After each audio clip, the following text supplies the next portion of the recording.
आशना, हर दिल की आशना,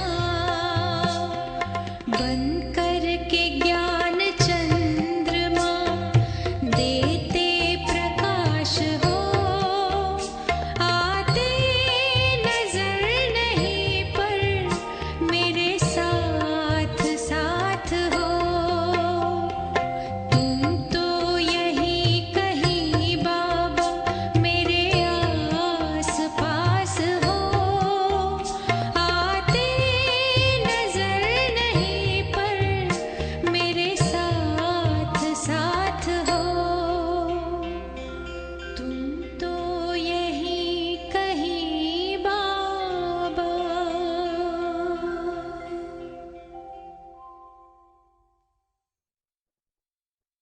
ओम शांति।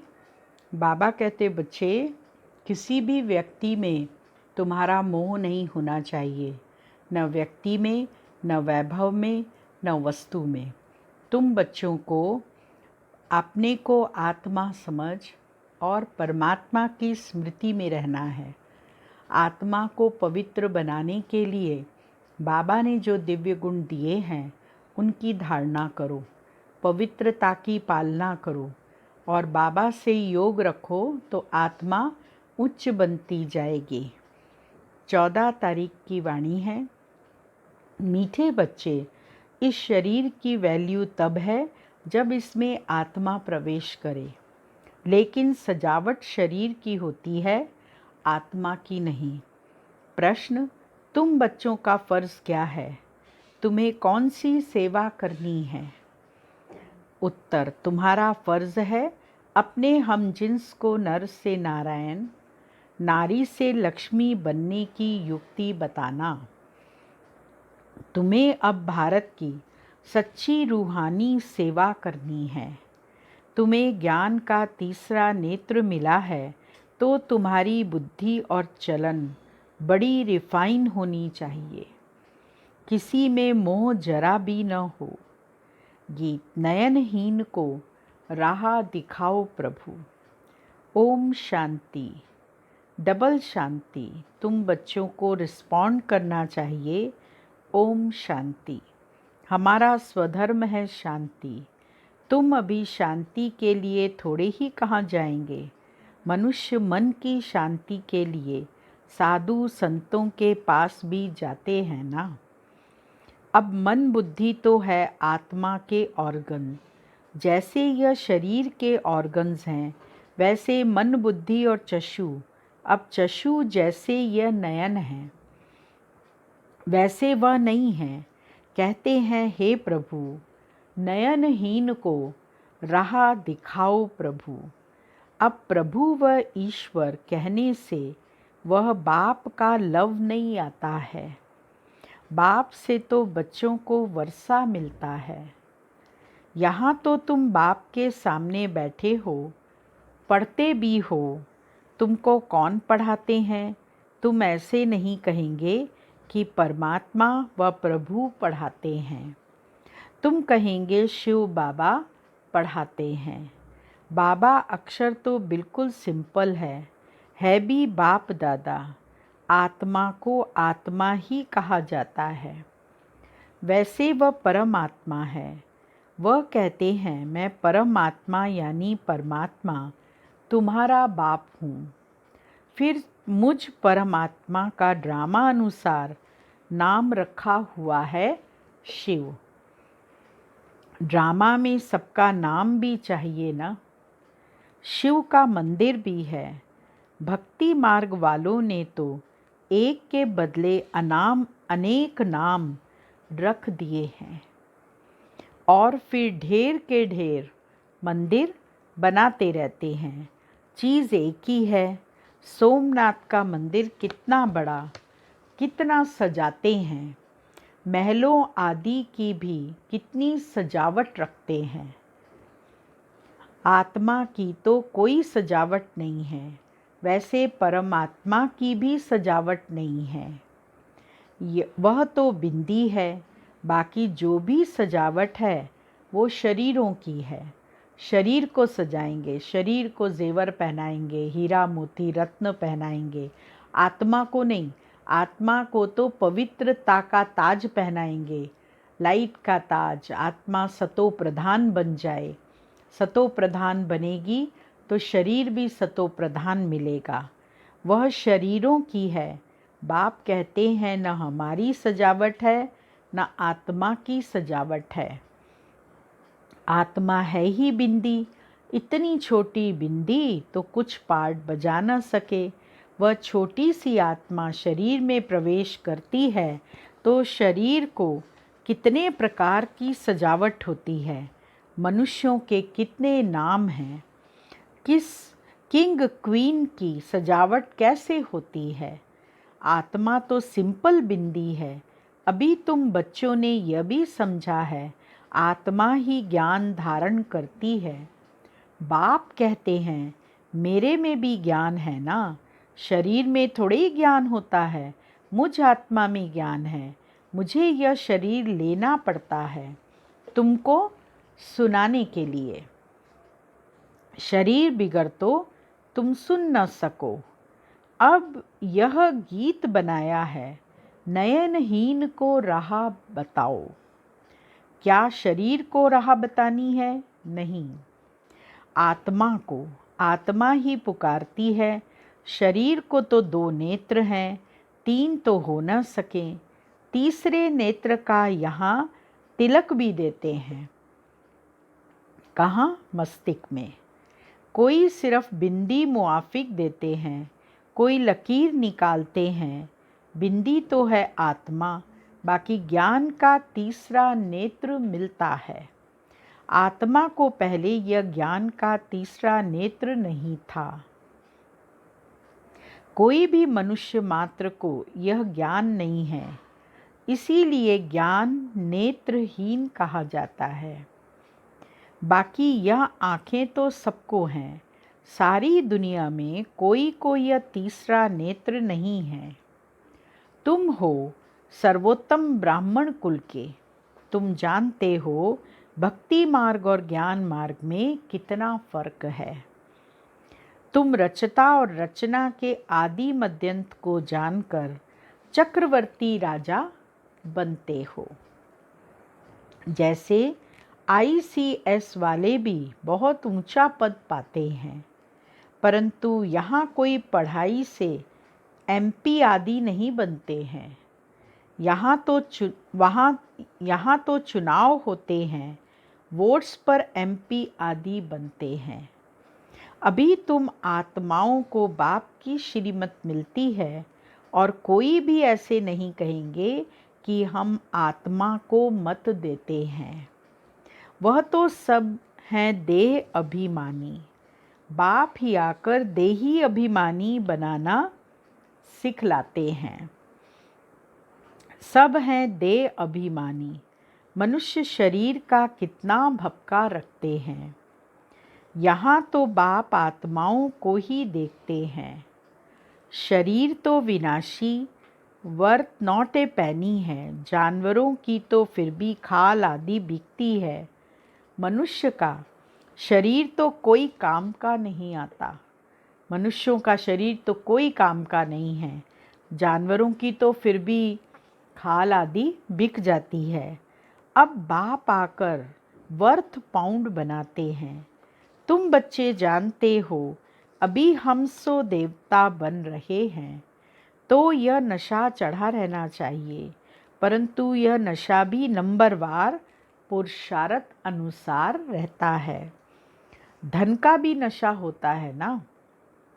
अभी तुम बच्चे बहुत धनवान बनते हो, तुम्हारी बहुत कमाई हो रही है।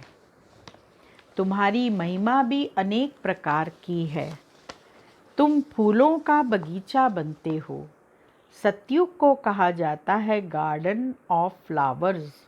इसका सैपलिंग कब लगता है यह भी किसको पता नहीं। तुमको बाबा समझाते हैं, बुलाते भी हैं, हे बागवान आओ। भगवान को बुलाते हैं, हे बागवान आओ। उनको माली नहीं कहेंगे, माली तुम बच्चे हो जो सेंटर संभालते हो। माली अनेक प्रकार के होते हैं, बागवान एक ही है। मुगल गार्डन के माली को पगार भी इतना बड़ा मिलता होगा ना।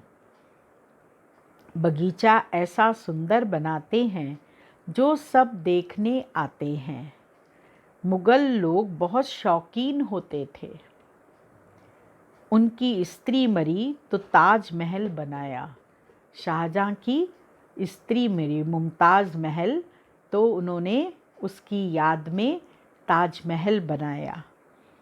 उनका नाम चला आता है, अभी तक उसका नाम चला आता है।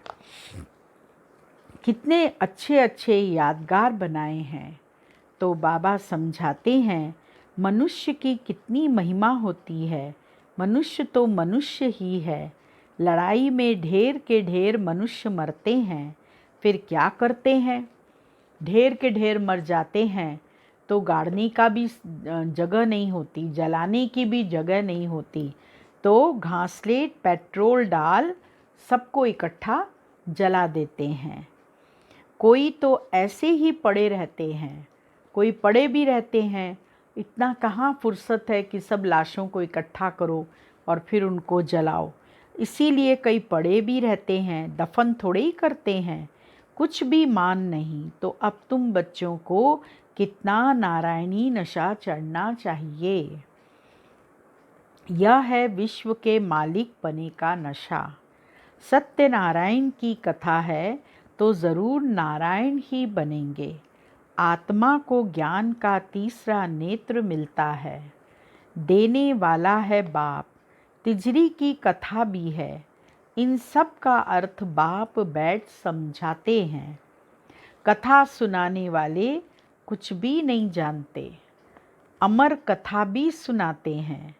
अब अमरनाथ पर कहाँ दूर दूर जाते हैं। बाप तो यहाँ आकर सुनाते हैं। ऊपर तो सुनाते नहीं हैं। वहाँ थोड़े ही पार्वती को बैठ अमर कथा सुनाई। यह कथाएं आदि जो बनाई हैं, यह भी ड्रामा में नूंद है। फिर भी होगा। बाप बैठ तुम बच्चों को भक्ति और ज्ञान का कॉन्ट्रास्ट बताते हैं। अभी तुमको ज्ञान का तीसरा नेत्र मिला है। कहते हैं ना, हे प्रभु अंधों की राह बताओ। भक्ति मार्ग में पुकारते हैं, बाप आकर तीसरा नेत्र देते हैं। जिसका कोई को पता नहीं है सिवाय तुम्हारे। ज्ञान का तीसरा नेत्र नहीं है तो कहेंगे चूचा धुंधकारी। आँखें भी कोई की कैसी होती हैं ना। हाँ, एकदम चुंदवाई हुई आँखें और धुंधकारी आँखें होती हैं। कोई की बहुत शोभावान आँखें होती हैं, फिर उस पर इनाम भी मिलता है। आँखें सुंदर होंगी, चेहरा सुंदर होगा, पर्सनैलिटी अगर अच्छी होगी तो इनाम भी मिलता है। फिर नाम रखते हैं मिस इंडिया, मिस फलानी। तुम बच्चों को अब बाप क्या से क्या बनाते हैं। वहाँ तो नेचुरल ब्यूटी रहती है, वहाँ आर्टिफिशियल ब्यूटी की आवश्यकता नहीं। कोई ब्यूटी पार्लर पर जाकर के अपनी फेस को ठीक कराने की ज़रूरत नहीं। कृष्ण की इतनी महिमा क्यों है? क्योंकि सबसे जास्ती ब्यूटीफुल बनते हैं। नंबर 1 में कर्मातीत अवस्था को पाते हैं। इसीलिए नंबर 1 में गायन है। यह भी बाप बैठ समझाते हैं। बाप बार बार कहते हैं, बच्चे मन मना भव। हे आत्माएं, अपने बाप को याद करो। बच्चों में भी नंबर वार तो है ना। लौकिक बाप को भी समझो। 5 बच्चे हैं, उनमें जो बहुत सियाना होगा उनको नंबर 1 रखेंगे। जो होशियार होगा, सब कारोबार अच्छी तरह से करने वाला होगा, जिम्मेवार होगा, तो उसको नंबर 1 में रखेंगे। माला का दाना हुआ ना, कहेंगे यह दूसरा नंबर है, यह तीसरा नंबर है। एक जैसे कभी नहीं होते हैं। बाप का प्यार भी नंबरवार होता है। वह है हद की बात, यह है बेहद की बात। जिन बच्चों को ज्ञान का तीसरा नेत्र मिला है, उनकी बुद्धि और चलन आदि बड़ी रिफाइन होती है। एक किंग ऑफ फ्लावर होता है, तो यह ब्रह्मा और सरस्वती किंग क्वीन फ्लावर ठहरे। ज्ञान और याद दोनों में तीखे हैं। किंग फ्लावर जो होता है वो ज्ञान और याद दोनों में तीखा होता है। तुम जानते हो हम देवता बनते हैं। किंग ऑफ फ्लावर किसको कहा गया? कौन सा फूल है किंग ऑफ फ्लावर? वो है गुलाब का फूल। गुलाब का फूल जो है वो किंग ऑफ फ्लावर है। और किंग ऑफ फ्लावर जो है वो ज्ञान और याद दोनों में पावरफुल है, और साथ साथ पवित्रता और सेवा, उनसे दोनों ही प्राप्तियां होती हैं।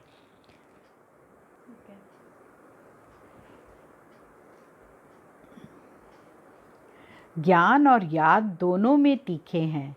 तुम जानते हो हम देवता बनते हैं, मुख्य 8 रत्न बनते हैं। पहले पहले है फूल, फिर युगल दाना ब्रह्मा सरस्वती। माला सिमरते हैं ना, वास्तव में तुम्हारा पूजन नहीं है, सिमरण है। तुम्हारे ऊपर फूल नहीं चढ़ सकते हैं। फूल तब चढ़ें जब शरीर भी पवित्र हो।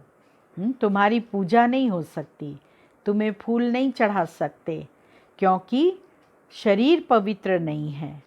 यहाँ कोई का भी शरीर पवित्र नहीं है, सब विष से पैदा होते हैं, इसीलिए विकारी कहा जाता है। इन लक्ष्मी नारायण को कहते ही हैं संपूर्ण निर्विकारी। बच्चे तो पैदा होते होंगे ना, ऐसे तो नहीं कोई ट्यूब से बच्चा पैदा हो जाएगा। यह भी सब समझने की बातें हैं। तुम बच्चों को यहाँ 7 रोज़ भट्टी में बिठाया जाता है। भट्टी में ईंटें कोई तो पूरी पक जाती हैं, जो भट्टा बनाते हैं उसमें ईंटें तो पूरी पक जाती हैं, कोई ऐसी भी रहती हैं जो आधी कच्ची रह जाती हैं, कोई कच्ची रह जाती हैं। भट्टी का मिसाल देते हैं। अब ईंट की भट्टी का थोड़े ही शास्त्रों में वर्णन हो सकता है। फिर उसमें बिल्ली की भी बात आती है कि बिल्ली के पुंगरे मटके में थे और वो बच गए आग से। गुल बकावली की कहानी में भी बिल्ली का नाम दिखाया है। दिए को बुझा देती थी। चौपड़ खेलते थे जीतने के लिए, अब जीतें कैसे? बिल्ली आती थी और दिया बुझा के चली जाती थी, तो वो चौपड़ बीच में ही रह जाती थी। तुम्हारा भी यह हाल होता है ना। माया बिल्ली विघन डाल देती है, तुम्हारी अवस्था को ही गिरा देती है।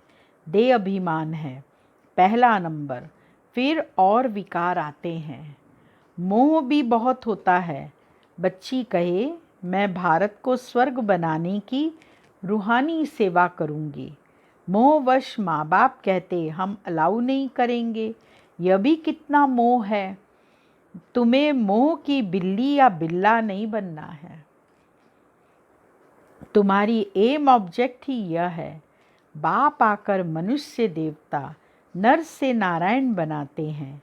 तुम्हारा भी फर्ज है अपने हम जिन्स की सेवा करना, भारत की सर्विस करना। तुम जानते हो हम क्या थे, क्या बन गए हैं। अब फिर पुरुषार्थ करो राजाओं का राजा बनने के लिए। तुम जानते हो हम अपना राज्य स्थापन करते हैं, कोई तकलीफ की बात नहीं है। विनाश के लिए भी ड्रामा में युक्ति रची हुई है।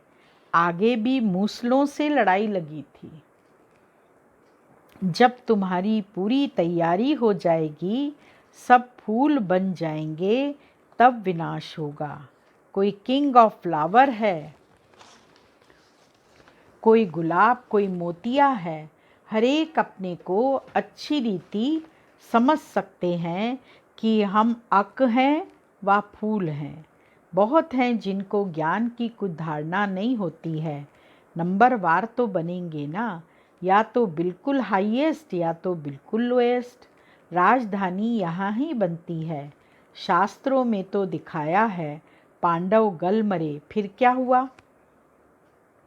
कुछ भी पता नहीं। कथाएं तो बहुत बनाई हैं, ऐसी कोई बात है नहीं। अभी तुम बच्चे कितने स्वच्छ बुद्धि बनते हो। बाबा तुमको बहुत प्रकार से समझाते रहते हैं। कितना सहज है, सिर्फ बाप को और वर्षे को याद करना है। बाप कहते हैं, मैं ही पतित पावन हूँ। तुम्हारी आत्मा और शरीर दोनों पतित हैं। अब पावन बनना है। आत्मा पवित्र बनती है तो शरीर भी पवित्र बनता है। अभी तुमको बहुत मेहनत करनी है। बाप कहते हैं, बच्चे बहुत कमज़ोर हैं, याद भूल जाती है। बाबा खुद अपना अनुभव बताते हैं, भोजन पर याद करता हूँ, शिव बाबा हमको खिलाते हैं, फिर भूल जाते हैं। फिर स्मृति में आता है, तुम्हारे में भी नंबरवार पुरुषार्थ अनुसार हैं। कोई तो बंधन मुक्त होते हुए भी फिर फंस मरते हैं। धर्म के भी बच्चे बना देते हैं। अभी तुम बच्चों को ज्ञान का तीसरा नेत्र देने वाला बाप मिला हुआ है। इनको फिर नाम दिया है तिजरी की कथा, अर्थात तीसरा नेत्र मिलने की कथा। अब तुम नास्तिक से आस्तिक बनते हो। बच्चे जानते हैं बाप बिंदी है, ज्ञान का सागर है। वह तो कह देते नाम रूप से न्यारा है। अरे, ज्ञान का सागर तो ज़रूर ज्ञान सुनाने वाला होगा ना। इनका रूप भी लिंग दिखाते हैं, फिर उनको नाम रूप से न्यारा कैसे कहते? सैकड़ों नाम रख दिए हैं। बच्चों की बुद्धि में यह सारा ज्ञान अच्छी रीति रहना चाहिए। कहते भी हैं, परमात्मा ज्ञान का सागर है। सारा जंगल कलम बनाओ, समुद्र को शाही बनाओ, धरती को कागज़ बनाओ, तो भी उसकी महिमा का कोई अंत नहीं है। अच्छा, मीठे मीठे सिकिलदे बच्चों प्रति मात पिता बाप दादा का याद प्यार, गुड मॉर्निंग। रूहानी बाप की रूहानी बच्चों को नमस्ते, और रूहानी बच्चों की रूहानी बाबा को याद प्यार, गुड मॉर्निंग, नमस्ते। मुख्य सार है पहला पॉइंट, अभी हम बाप द्वारा वर्थ पाउंड बने हैं। हम सो देवता बनने वाले हैं। इसी नारायणी नशे में रहना है। बंधन मुक्त बन सेवा करनी है, बंधनों में फंसना नहीं है। दूसरा पॉइंट, ज्ञान योग में तीखे बन मात पिता समान किंग ऑफ फ्लावर बनना है, और अपने हम जिन्स की भी सेवा करनी है। वरदान, क्यों क्या के क्वेश्चन की जाल से सदा मुक्त रहने वाले विश्व सेवाधारी चक्रवर्ती भव। जब स्वदर्शन चक्र राइट तरफ चलने के बजाय रॉन्ग तरफ चल जाता है, तब माया जीत बनने के बजाय पर के दर्शन के उलझन के चक्र में आ जाते हो, जिससे क्यों और क्या के क्वेश्चन की जाल बन जाती है, जो स्वयं ही रचते और फिर स्वयं ही फंस जाते। इसीलिए नॉलेजफुल बन सुदर्शन चक्र फिराते रहो, तो क्यों क्या के क्वेश्चन की जाल से मुक्त हो। योगयुक्त जीवन मुक्त चक्रवर्ती बन बाप के साथ विश्व कल्याण की सेवा में चक्कर लगाते रहेंगे। विश्व सेवाधारी चक्रवर्ती राजा बन जाएंगे। स्लोगन, प्लेन बुद्धि से प्लान को प्रैक्टिकल में लाओ तो सफलता समाई हुई है। ओम शांति।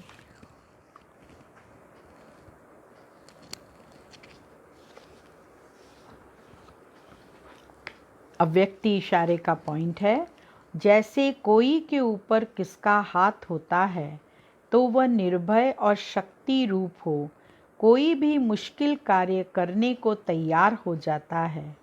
इस रीति जब श्रीमत रूपी हाथ अपने ऊपर सदा अनुभव करेंगे तो कोई भी मुश्किल परिस्थितियों व विघ्नों से घबराएंगे नहीं। हाथ की मदद से हिम्मत से सामना करना सहज अनुभव करेंगे।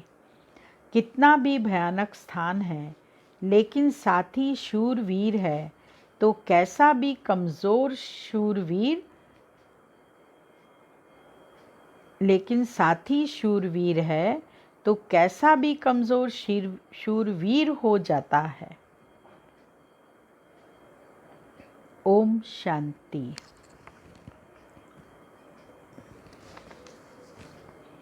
दीदी की पॉइंट है विशेषताओं की।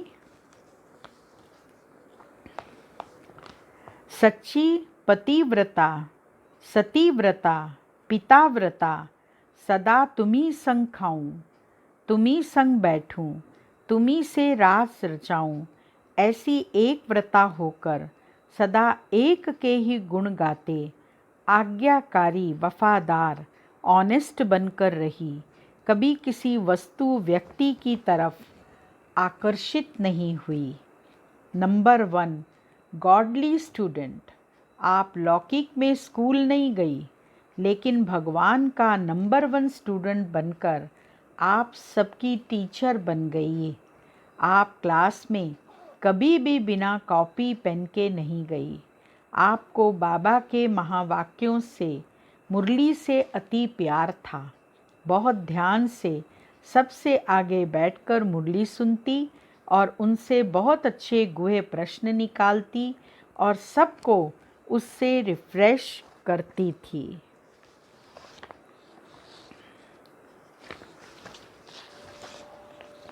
मुख्य शिक्षाएं। जैसे श्वास के बाद श्वास उठता है, वैसे संकल्प के बाद संकल्प उठता है। दोनों की रेस है। कर्म में श्वास जल्दी चलते, योग में संकल्प जल्दी चलते। योग में एक बाप की याद के प्यार के संकल्प में एकाग्र हो जाएं तो सब रस प्राप्त होते हैं। एकाग्र वृत्ति की धरनी पर हर संकल्प फलदायक होता है। इसके लिए कर्म योग का अभ्यास चाहिए। दिनचर्या पर अटेंशन हो। न्यारे और प्यारे की स्थिति बहुत मीठी अवस्था है। ओम शांति। आज आप सबको हम टोली में काजू खिला रहे हैं। लीजिए, खाइए और सबको खिलाइए। ओम शांति।